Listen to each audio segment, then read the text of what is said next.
Hello and welcome back to Jarvis Johnson Gold, the premium channel that is free. It is free, but if you're watching this, you're premium. And TikTok is fake. I don't know if you're like me, but I pretty much assume everything I see on the internet isn't real, from undisclosed sponsors to people just lying for content to people pretending to be people they're not. A while ago, maybe over a year ago, made a video about fake influencers on TikTok. And today we have a bit of a spiritual sequel to that, because there's something special about TikTok, that being you show up in people's feeds without any context. So you see something and you take it at face value and you have an emotional response. And then you find out later that that wasn't real, or that was, completely engineered to trick you. And that is the trend that we'll be talking about today. My researcher, Haley, has compiled a couple of different examples of dishonest, kind of misleading TikTok accounts. And we're going to go through them one by one. For starters, there's this guy called the Sephew who does 60-second sitcoms. And in these videos, he tells a story as if it's his own in first person, but it's kind of like just a story that you would see on a sitcom. But he doesn't ever give that context unless you go to his profile, which no one does. And the question I want you to be asking yourself is like, what is the responsibility of a creator to disclose to their audience that they are telling you a story rather than something that is truthful from their life? My buddy got a girl pregnant during a one-night stand on a Caribbean cruise. So like a month after the cruise, she tracks him down and calls him and tells him. And he's one of these everything happens for a reason type of guy. So he's like, yeah, cool, this is my wife now. I'm going to marry her. We're going to have this kid. I'm not going to show you the whole story, but essentially it turns out that she wasn't pregnant, and she had actually looked him up on the manifest of the boat and targeted him to finance her child, I guess. So instead of being hurt that he was targeted, he's actually like super flattered and even more in love with her now. He quotes Kanye's Gold Digger. Until 18 years later, 18 years, and on her 18th birthday, he found out it wasn't his. And then it ends. So if you saw this, would you think this was a 60-second sitcom? Or would you just think it was a guy telling a story about his friend? It's not that funny at all. Actually, I don't think there's really anything funny about it. It's also just kind of fast. Like, he tells the story very rapidly. In this story, which is a hashtag revenge, hashtag petty TikTok, hashtag divorce talk story. But before we get into that, we have a brief word from today's sponsor, Raid Shadow Legends. Whether you're hungry for more Raid Shadow Legends in-game content or just getting started, Raid's got you covered. You fought the Hydra, and you faced off against other clans. Now you can do both at the same time. Hydra Clash is a new clan-based competition where you and 4 other clans can see who can smack Hydra the hardest. And each head is like a boss battle of its own. The head of Blight is all about poison. The head of Torment is terrifying. The head of Mischief loves your buffs and wants them all for itself. The head of Wrath is a super angry damage dealer. The head of Decay is about tearing you down and building up its allies. There's also the head of Suffering, and it's Hydra's main tank head. There's sweet rewards on offer too, so rally your clanmates and get the gang ready. Do you want a free legendary champion? Check out Sun Wukong, Raid's take on the mischievous Monkey King, coming as a free legendary champion. All you gotta do is log in a raid on 7 different days between August 22nd and October 23rd to get your hands on this awesome champion. What are you waiting for? Use the link in the description or scan this QR code to get insane bonuses and start playing today. Thanks to Raid for sponsoring this video. Now back to the video. This wife found out her husband was cheating on her the day before they left for a 2-week vacation to Italy. And to get back at him, she gives him a sleeping pill. She asked him if he wanted a sleeping pill so that he could sleep through the takeoff, which he was scared of. Which feels not cool. And then she takes all of his stuff, which is theft, I think, and gets off the plane. And then he's stranded in Italy with no passport and no money. He contacted his dad, who thought it was a scam because, why would his son be in another country without any phone or money and not be contacting his wife? This guy ended up having to take a job at a winery doing hard labor, which is something he had never done in his entire life, until he could save up enough money to hop on a boat and get back to America. She paid extra for priority boarding, right? Because the main plot hole is, how did she get off off of the plane with all of the stuff. During his holiday in Europe, she came to my office and we decided to draw up some paperwork so that the minute he got back to his house, we could serve him with divorce paperwork. Wait a second, we decided? So wait, now this guy is involved? So basically this is like My Story animated, but if the guy looked like the dad from Modern Family. I guess he's a lawyer in this lore. I'm going to have to watch more about him because so far he's involved in a couple of really wacky stories that are sitcoms. And the one thing I'm noticing though is that there's no comedy,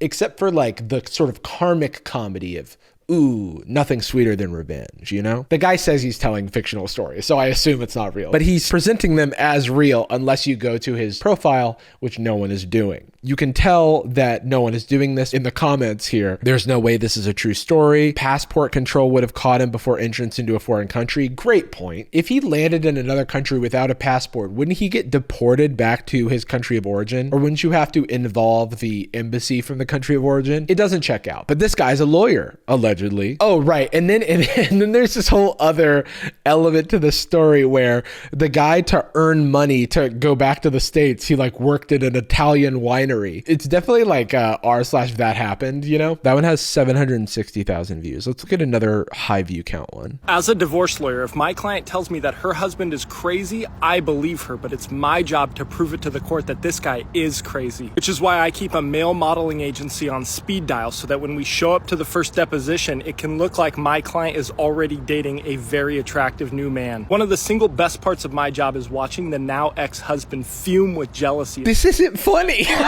This is just odd. I'll even make up a fake job title to make it look like her new arm candy has a better job than her ex-husband. What does this accomplish, legally speaking? I don't understand. If you're a divorce lawyer, how does it help your client to appear to have a more attractive new boyfriend? I don't get it. I always request a judge who's been through at least one divorce herself so she knows exactly. How is that? That can't be a thing. Can you request a divorced judge? Is this judge going to like wink at you in the courtroom and go, I see what this is. The old male model trick.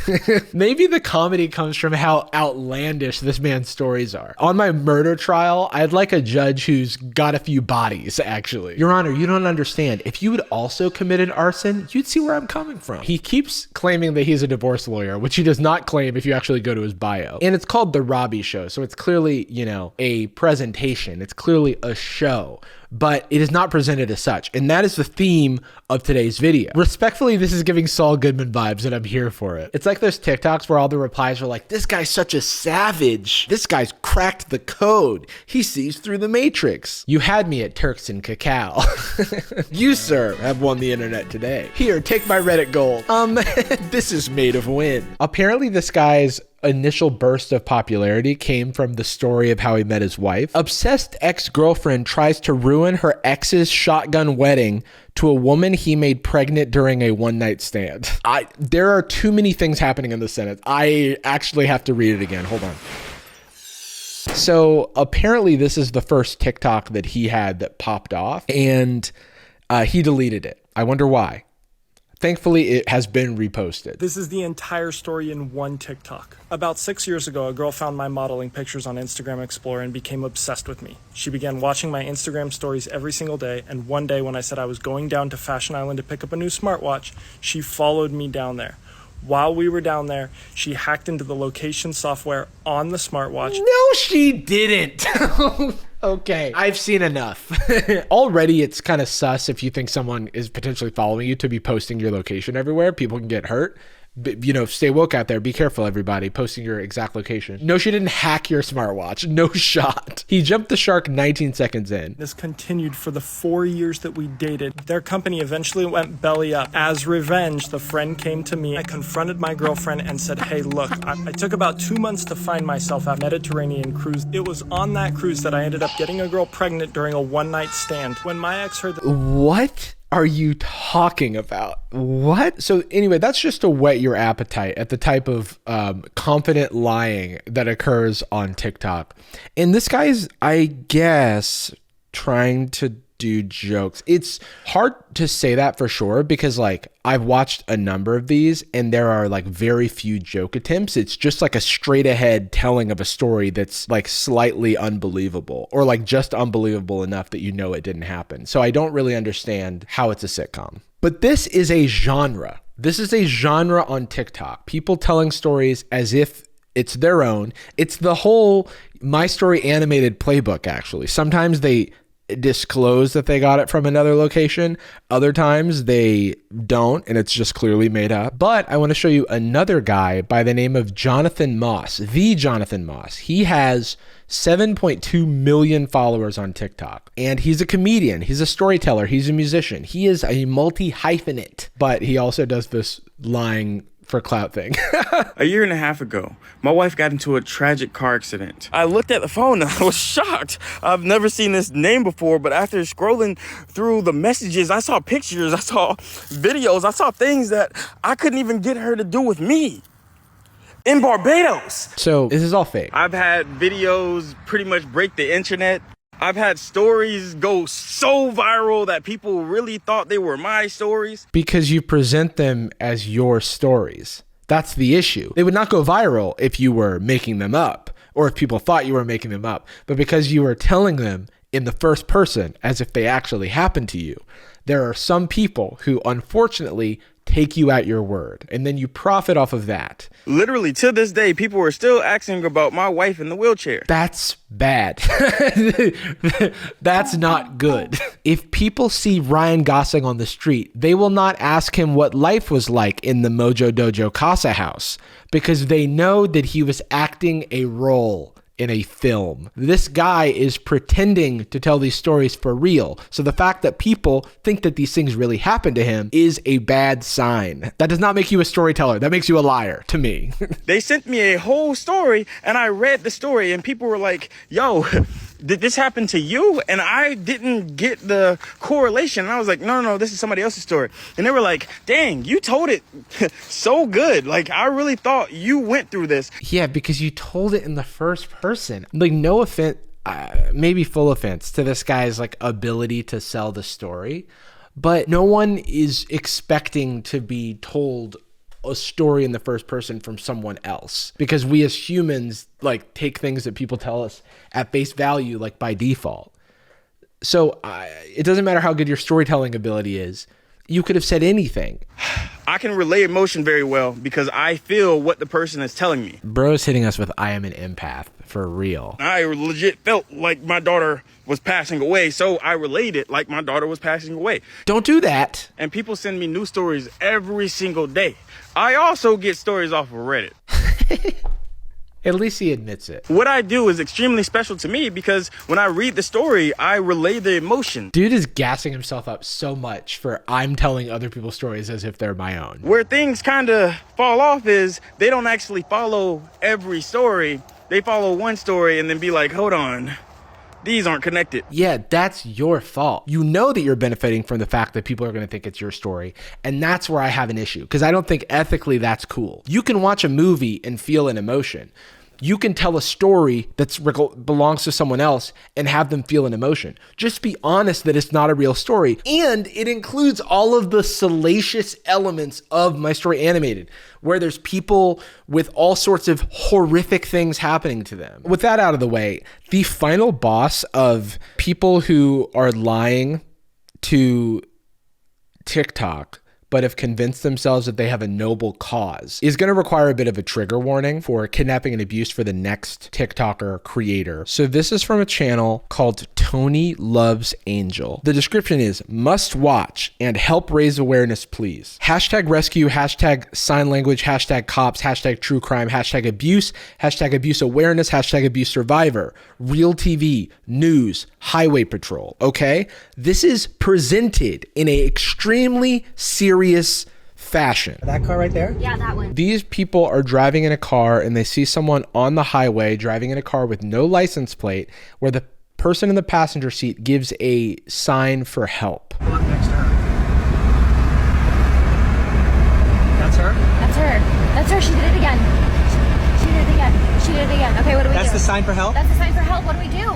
Just back up. Let, get behind them. So this is really all you need to see before we go to the part 2. Subscribe, thrilling part 2 coming. So this dude walks away. They do this whole acting shtick. By the way, hashtag true crime, hashtag car chase, abuse. This is staged and it's fake. Go, go. Before he comes back. Hurry. szybko, szybko, szybko. Jedź, szybko, szybko, szybko. What are you saying? Idź. What are you Go! saying? Go, Angel. Go. The point is to educate. That's what they say. So this is all fake. It's all sensationalized. Here is the creator's response that I think is bad. Okay, you guys saying stage or staged, I think that's what that means. Stage. You guys that say this or yelling this, or you think that you're having this big aha moment, you're missing the point of this video completely. Like, oh my God, like, how are you this dense? Like, this video is doing good, right? It's teaching a lesson, right? Teaching people what this means. It means help. It means someone's in distress and they need help. That's what this video is doing. That's the purpose. And you guys are all like mad, and you're like the bad guy in this video. No, they're not. The audience is not the bad guy.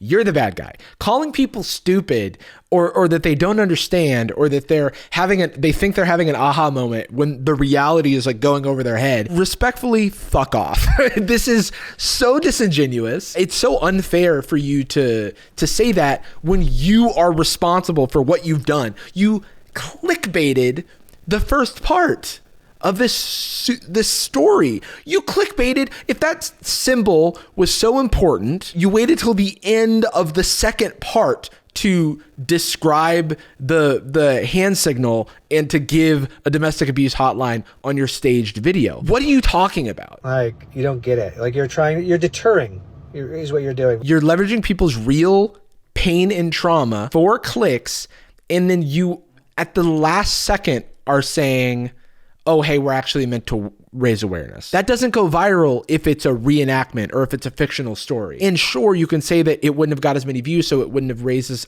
much awareness to like the hand signal. But at the end of the day, you are benefiting so much from it. You're getting so many followers and so many likes. If you're trying to make educational content, then I don't think tricking someone for a while into being educated is the right way to go about it, because you've created a bunch of issues that are caught in the crossfire. All of the people who are now upset, worried, concerned. You could have saved yourself all this with a small hashtag, some sort of identifier to where people didn't think it was real. That's all. You'd be like, oh, it's fake. I'm going to discredit this video. It's going to call it fake, and I'm going to do something. It's like, you're doing nothing.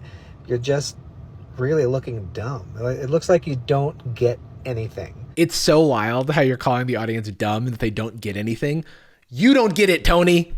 I'm sorry, you just don't get it. If your intent was to educate, why are you being so aggro in response to the people who were understandably confused and concerned? And take off those sunglasses and the hat. It's very unserious. You should be embarrassed. Thanks so much for bearing with me through this video. I know it kind of took a turn that was maybe a little darker than originally intended, but TikTok is full of a lot of lying. And with the rise of deepfakes and deepfake audio and all that stuff, pretty much everything's lying all the time. So make sure to double check your sources before you believe anything you see on the internet. Bye.